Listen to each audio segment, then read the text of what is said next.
afternoon, everybody. At the outset, let me thank the organizers for inviting me. This topic is very exciting, and I thought I'll just give you a little brief outlook of what is the new technology bringing to us as a surgeon. And in the next few minutes, I think as the evolution in the human race is taking place, so much is the evolution taking place in the technology.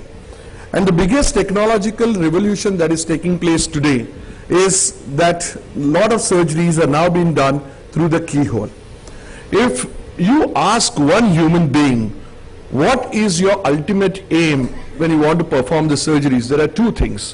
One, they want a scarless surgery, and the second thing that they want is immortality. Immortality is out of question. Scarless surgery is a very much possibility as of now. And what do you mean by scarless surgery is that except for the babies which can be taken out from the uterus, there is no organ which cannot be taken out by using the keyhole technology. So much so that we have now advanced to the technology of what is called as the robotic technology. When I was being trained as an open surgeon, I was always being told that big surgeons take big incisions. Today the technology has changed to such an extent that big surgeons take no incisions. The biggest surgeons in the world do not take incisions, approach the organ with various orifices and of course through the keyhole. As a result of which, initially we used to see and cut. Now what is happening with the technology is that the man or the woman who sits on the console actually sees 40 times magnified image, and as a result of which you can cut better, see better. When you see better, you do better. When you do better, the recovery is better. It's a very simple way to understand. And the most important thing is that it is now bringing in the robotic surgery. What do you understand by robotic surgery is that it leads to a huge amount of computer-aided surgery. In a robotic surgery, one thing if you go and buy, when we had these Premier Padmini cars, the Premier Padmini cars, I remember my father coming and telling me, my car is wonderful, I'm so lucky to get a good engine. Nowadays we don't talk about it, because when you go to BMW, when you go to any organization and buy anything or buy a mobile phone, you are very sure about how it will work in today's era. Is this the same standard of care that we can have in healthcare? The answer to this is no. And therefore you have the division of surgeons as excellent surgeons, good surgeons, average surgeons. I'll give you a definition of surgeons. The surgeons are divided into 4 categories. Category 1 is extremely intelligent surgeons but who are lazy. Do you know what they do? They write books.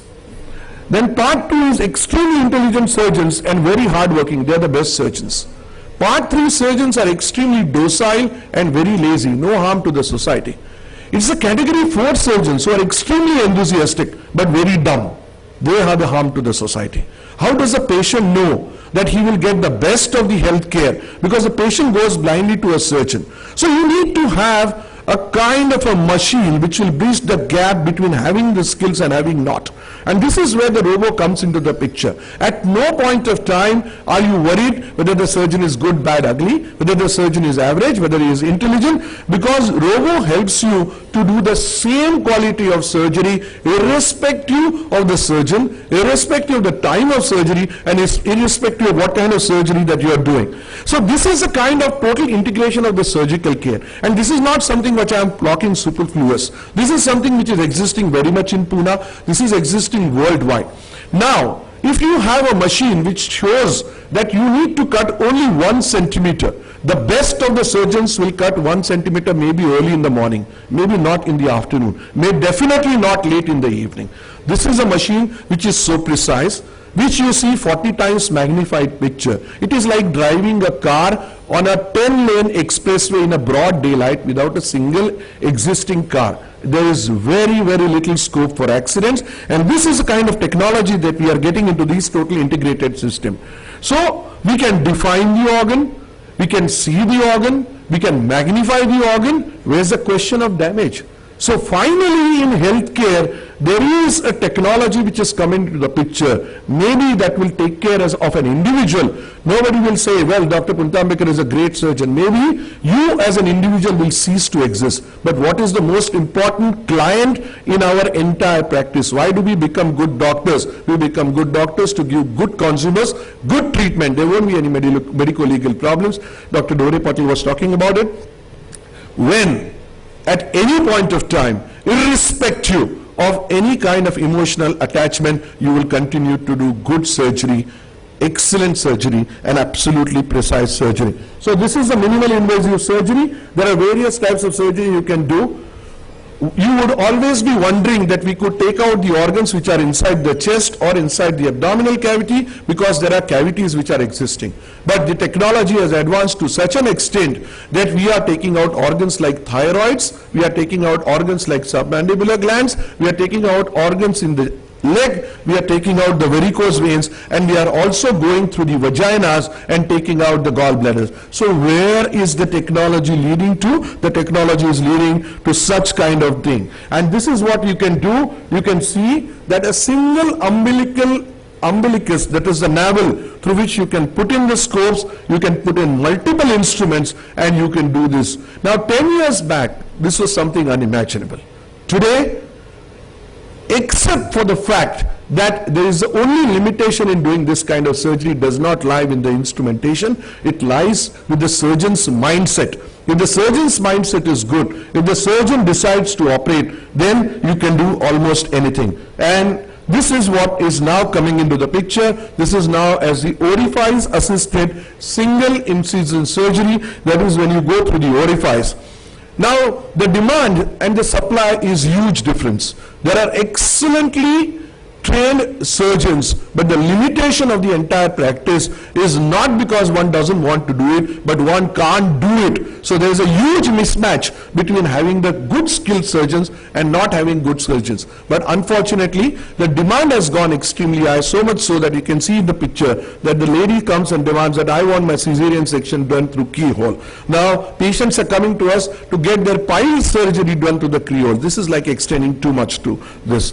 So this is the way in which the previous surgery was being done, opening the abdomen. This was like eating the rice in the plate with your hand. Today we have started eating the rice with the chopsticks. We were not trained to eat with the chopsticks, but we have developed the skills to have the chopsticks. And in addition to that, there is an integrated robotic surgery which actually guides you to the exact organ, tells you that there is an artery, tells you that there is a vein, tells you that this is an organ which is extremely critical, you should not go near it, it warns you, you can have a cup of tea outside, tell your assistant to do the surgery by marking that area. What more do you want in this today's era? Now the problem is, when we started the robotic surgery, the newspapers in Pune carried foul. They said that the surgeon is not close to the patient, and therefore if anything goes wrong with the patient, the surgeon is sitting somewhere in the outside room trying to do the surgery. Completely fallacious. You are doing the surgery with extreme magnification, and there is no fear because it can be done easily. And these robotic surgeries are now being done with the kind of robots which are here. So actually, robot and the surgeon is like a master and slave relation. So as good is the master, as good is the slave. If your master is bad, doesn't know his anatomy, doesn't know his steps, naturally the technology is bad. The technology is always there.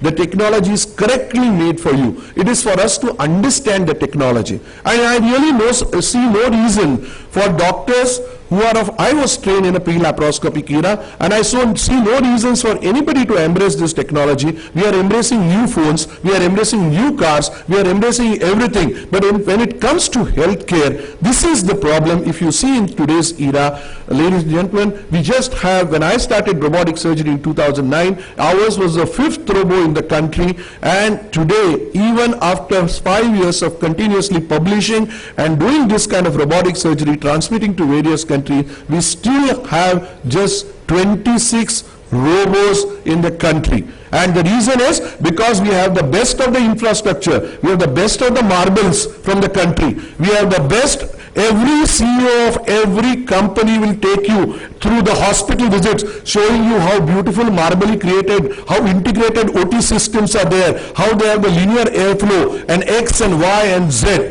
but they don't have the machinery. Now this is a machine which is needed because this will give you the best of the surgery at every point of time, so much so that sitting in Pune, I can operate on a patient in Bangalore. So if you have the best of the surgeons, and there are many patients who want to get the robotic surgeries done, then the surgeon need not visit to his place. He can sit at one place, telemonitor the other patients, you can do the telesurgery. And in fact, the first telesurgery of the world was done by the patient was in Strasbourg, the surgeon was in New York, it was a transatlantic surgery, and this surgery was named after a pilot which actually flew the first flight transatlantic. This operation is called as the Lindbergh's operation. Lindbergh was the first pilot who drew this, and this robo is also called as Da Vinci. It is called as the Da Vinci robo. Just to give you a history for people who do not know, is Da Vinci was a great painter of 1400s. And if you go to the Roman Catholic Church today in Vatican, there is a big man who has drawn, and he has said that there will be an instrument called as Robota. One day, he will operate on the human beings instead of a human being. 600 years back, a man imagined. It came after 600 years. We are still imagining, still trying to criticize, still trying to analyze, still trying to build the best infrastructure. We are not worried about the technology because humans and technology are the most important part. These are the various ways in which the robotic surgery is done. And finally, what is the future of robotic surgery today? And this is not something which I am telling you, which is coming out of dreams, is manless surgery. You have heard about manless, pilotless, the aeroplanes which are taking place. Now, the robotic surgeries, the prostate surgeries, 180 of them have been done in the world without the surgeon existing in the operation theater. This is something unimaginable. This is something unimaginable at this present site, but be assured that when you board a flight from Bombay to anywhere in the world, you don't ask about the qualifications of the pilot. You don't ask whether he is he, she or it. You just board it because you believe the machine will be safe enough to take you from one destination to another. So the question, ladies and gentlemen, is have we reached this era when the surgeon becomes faceless, surgery becomes extremely safe, guaranteed and always good? Thank you very much.